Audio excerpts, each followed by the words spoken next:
Fshati Gostivish në Kolonjë është një ndër fshatrat që dikur ka qenë një nga kryeqendrat e zonës. Në fakt, ndahet konkretisht në dy lagje, lagja e Diellit dhe lagja e Hijes. Konkretisht sepse njëra lagje gjatë gjithë kohës mund të ketë ekspozim nga dielli, ndërsa tjetra është në cep të Kodrës, gjë që një pjesë të madhe të ditës është në hije.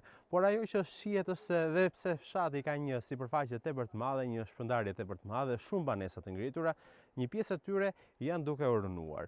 Në rrugët e fshatit nuk gjen dot më as të rinj, as qytetarë të cilët mund të ecin apo kalojnë nëpër këto rrugë duke i mbushur ato.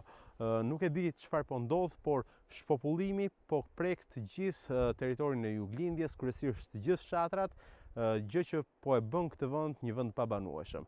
Ajo që sot trishton më së tepërti janë banesat. Banesat të cilat, siç shihet edhe pas shpinës time, po rënohen njëra pas tjetrës.